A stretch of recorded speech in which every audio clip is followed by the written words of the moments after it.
Živijo tukaj Valentin. Tokrat bom govoril o pomembnosti zavedanja, kako preteklost vpliva na sedanjost oziroma na to, kaj trenutno smo in kakšno imamo hotenja, načrte, cilje v življenju. Torej, kako nas preteklost veže in omejuje pri polnem izražanju ter pri delovanju v korist vseh živih bitij.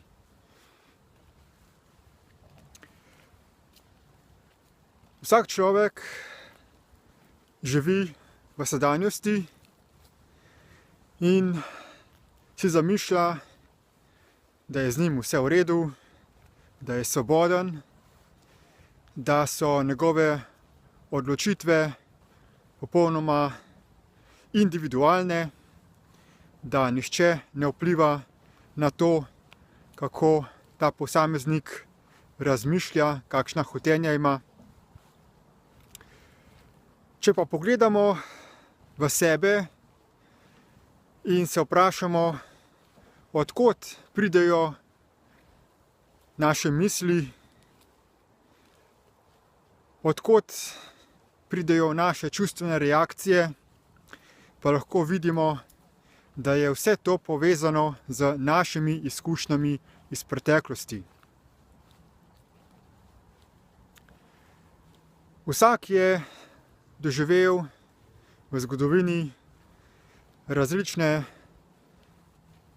čustveno travmatične dogodke in običajno človek v takšnih situacijah v sebi vzpostavi neko navezo na te dogodke, kakšno zamero, jezo ali močan strah, da se kaj takega ne bi več ponovilo.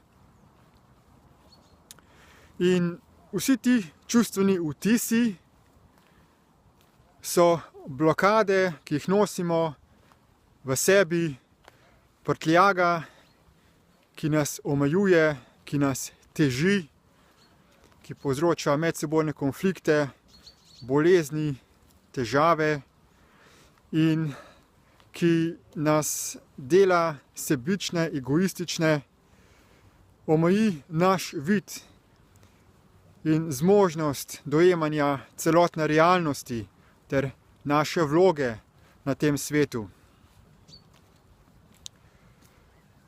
Marsikdo je slišal, da v zadnjih trenutkih življenja ali ko je nekdo soočen z močnim strahom, ko misli, da bo umrl, se mu zavrti film, celoten film življenja. In dejansko gre vsak človek, ki umre v trenutku smrti, skozi proces obnove svojega življenja. V polnosti se zaveda vseh dogodkov, vseh misli, čustev, dejanj, ki jih je naredil in tudi kako so drugi ljudje zaznavali njega in kaj so si mislili v takih dogodkih.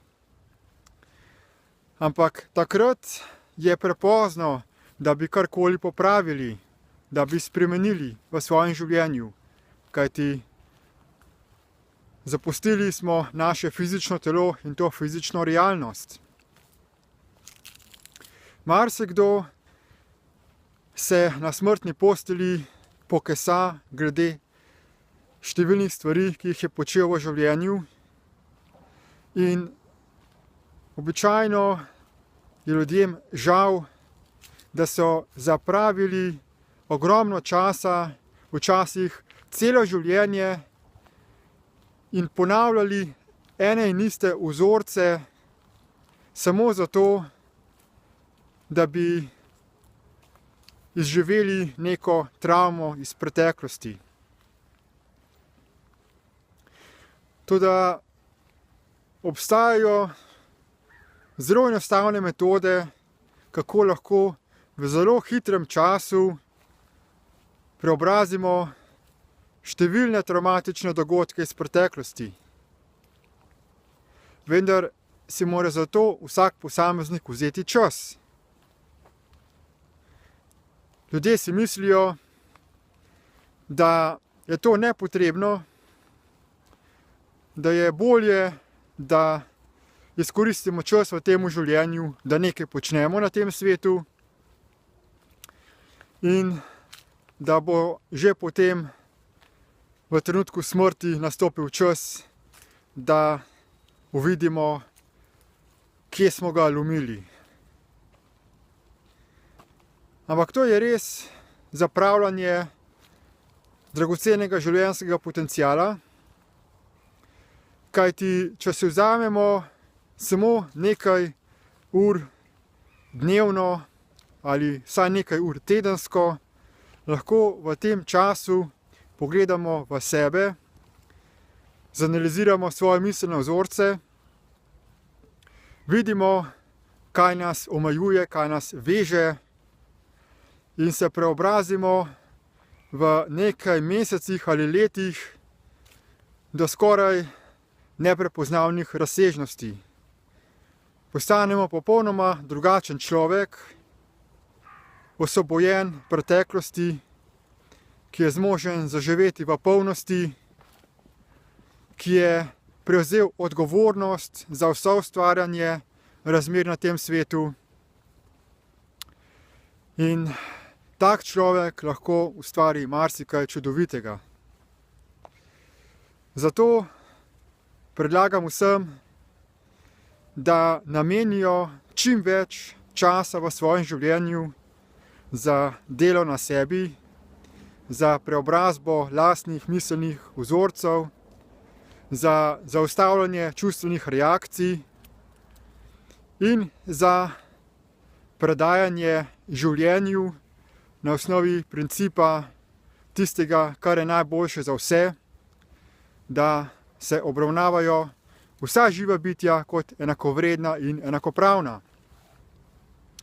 Da zaustavimo ponavljanje škodljivih, razdvajajočih, miselnih in vedenjskih vzorcev, ter da naredimo svet lepši in boljši za vse. V opisu tega videoposnetka najdete številne koristne povezave do spletnih tečajev in naše skupine z imenom Destiny Slovenija ter praktično ustvarjanje raja na zemlji, kjer se med seboj podpiramo pri tem procesu osvobajanja od vseh samoprevar in slepil, ki smo jih dopustili v naši preteklosti. Pridružite se nam, da skupnimi močmi naredimo ta svet kot pravo podobo raja na zemlji.